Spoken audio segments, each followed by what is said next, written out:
آج کی ہماری یہ جو پریس کانفرنس ہے یہ حضرت مولانا اندر شاہ صاحب قاسمی دامت برکاتہم کو مقدمہ حضرت کو لے جا کر کے 2016 میں NIA کی طرف سے دہشت گردی کے الزام میں حضرت کو لے کر کے گرفتاری ہوئی تھی، اور پھر پونے 2 سال کے قریب مولانا جو ہے وہ جیل کے اندر رہے، اور جمعیت علماء اس وقت جیسے ہی مولانا کی گرفتاری NIA والوں نے کی ہے، حضرت مولانا سید ارشد مدنی صاحب دامت برکاتہم صدر جمعیت علماء ہند نے مولانا کو یہاں سے پہنچانے سے پہلے وکلاء کی ایک ٹیم کو مولانا کے مقدمات کے لیے اور پیروی کے لیے وہاں پہنچ گئے تھے الحمدللہ، اور کچھ شرائط کے ساتھ مولانا کی روزانہ وکلاء سے ملاقات بھی ہوتی تھی، اور تمام جو کچھ ہو سکتا تھا ان کی راحت کے لیے، اس لیے کہ شروع ہی سے یہ بات واضح تھی کہ مولانا ایک بے گناہ اور ان پر جھوٹے الزامات کے تحت ان کو گرفتار کیا گیا تھا، اور چونکہ وہ ایجنسی جب لے جاتی ہے تو وہ مقدمہ چلنے کے بعد ہی جو ہے وہ پتہ چلتا ہے کہ ان کے اوپر الزام تھا کہ نہیں۔ ساری دنیا مولانا کو جو ہے وہ ایک دہشت گرد کی نگاہ سے اس وقت، اور میڈیا تو ایک دم ہر چینل اسی کو چلا رہا تھا، اور مولانا کے تعلق سے جو ہے وہ باتیں چل رہی تھی، لیکن الحمدللہ پورے مستعدی کے ساتھ دعاؤں کے ساتھ مولانا کا مقدمہ جمعیت علماء مولانا کو بے گناہ سمجھتے ہوئے اپنے ہاتھ میں لی، اور حضرت مولانا سید ارشد مدنی صاحب دامت برکاتہم کی حکم پر الحمدللہ وکلاء کی بہترین ٹیم کو تشکیل دیا گیا مولانا کے مقدمات کو دیکھنے کے لیے،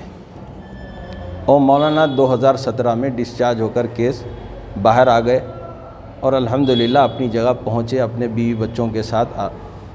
عافیت کے ساتھ اپنی زندگی گزار رہے تھے۔ لیکن اب دوبارہ جو ہے 2022 میں اسی کیس کو پھر ڈپارٹمنٹ والوں نے چیلنج کیا دلی ہائی کورٹ میں، لیکن اللہ کا بڑا فضل ہوا کہ پھر حضرت کی ایما اور حضرت کی ہدایت پر دوبارہ وکلاء کی ٹیم تشکیل دی گئی، اس میں سینئر وکیل MS خان صاحب کو رکھا گیا، اور ایڈوکیٹ شاہد ندیم ہمارے لیگل سیل کے وہ مستقل اس کے پیچھے لگے رہے، اور MS خان تو بیچارے مستقل اس کیس کو شروع ہی سے سینئر لائر ہیں، ایڈوکیٹ ہیں، اس کو دیکھتے رہے۔ الحمدللہ ان لوگوں نے بہترین انداز میں اپنی پیروی کو اور اپنی طرف سے مولانا کی طرف سے انہوں نے کورٹ میں اپنے کیس کو رکھا، اور اللہ تعالیٰ کا بڑا فضل ہوا کہ کل یہ کیس جو ہے الحمدللہ اس بات کے ساتھ ڈسچارج ہوا ہے کہ ڈپارٹمنٹ نے اس کو خود اپنی طرف سے وڈرا کیا کہ ہم نے جو چیلنج کیا ہے وہ جلد بازی اور اس میں ہم نے چیلنج کیا ہے، اس کو ہم وڈرا کرنا چاہتے ہیں۔ تو اسی کے بنیاد پر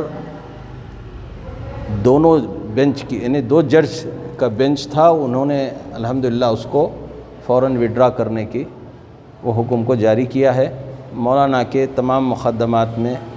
ایک ایسے مسئلہ تھا جسے وہ پریشان تھے، اللہ تعالیٰ نے عافیت و سکون بخشا کل، اور اس میں جو ہے حضرت کی طرف سے بھی آج اخبارات میں بھی ہے، سب جگہ ہے، لیکن مسئلہ یہ ہے کہ ایک آدمی جس کے بے گناہ ہونے کے بعد اس پر جو مقدمات چلتے ہیں تو اس سے جو متاثر ہوتا ہے اس کا گھرانہ، اس کا خاندان، اس کی زندگی، وہ ایک بہت دردناک وقت ہوتا ہے، اور جس کو کوئی بیان نہیں کر سکتا، وہ وہی آدمی جانتا ہے جس کے ساتھ وہ گزرتا ہے۔ یعنی کبھی ہو سکتا ہے جن علماء کی قربانیوں سے ملک آزاد ہوا، انہی کی پیچھے چلنے والوں کے علماء میں سے ایک مولانا اندر شاہ ہیں، اور انہی کو اگر دہشت گرد کہہ دیا جائے تو پھر مولانا کی زندگی کے اوپر کتنا اثر ہوا ہوگا، طبیعت پر کیا ہوا ہوگا، اور گھرانہ کتنا متاثر ہوا ہوگا، وہ مولانا ہی بیان کر سکتے ہیں، ہم لوگ اس کو نہیں بیان کر سکتے، اس لیے کہ وہ چیز انہوں نے جھیلی ہے، اس کو انہوں نے محسوس کیا ہے۔ الحمدللہ جمعیت العلماء نے وکلاء ہائر کیے، جس کی وجہ سے مولانا انظر شاہ قاسمی مد ظلہ، جو کہ ان کے اوپر کیس چل رہا تھا،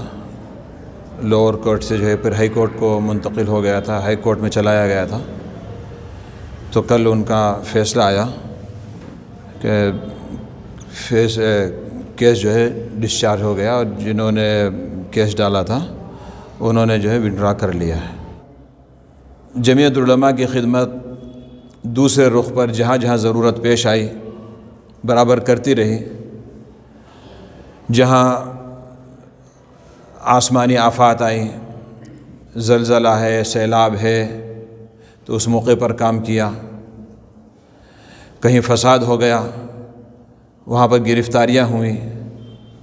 تو جو گرفتار ہوئے ہیں ان کو راحت پہنچانا ہے۔ اگر بے گناہ ہیں تو جمعیت العلماء ان کے کیس لیتی ہے اور ان کا انجام تک جو ہے اس کو کیس کو پہنچاتی ہے۔ اسی طریقے سے تعلیمی میدان کے اندر خدمات ہیں۔ ہر سال جمعیت العلماء اسکالرشپ دیتی ہے۔ جو طلباء اعلیٰ نمبر سے کامیاب ہوتے ہیں اور اعلیٰ تعلیم حاصل کرنا چاہتے ہیں، تو ان طلباء کو جو ہے چاہے مسلم ہو یا غیر مسلم، ہر ایک کو موقع دیا جاتا ہے۔ پورے ہندوستان میں آواز پہنچائی جاتی ہے۔ بہت سارے غیر مسلم لڑکے اور لڑکیاں بھی، جس طریقے سے مسلمان لڑکے لڑکیاں اسکالرشپ حاصل کر کے اپنی تعلیم کو جاری رکھے ہوئے ہیں، اسی طریقے سے جو ہے بہت سارے غیر مسلم لڑکے اور لڑکیاں بھی جمعیت العلماء سے اسکالرشپ حاصل کر کے اپنی تعلیم جاری رکھے ہوئے ہیں۔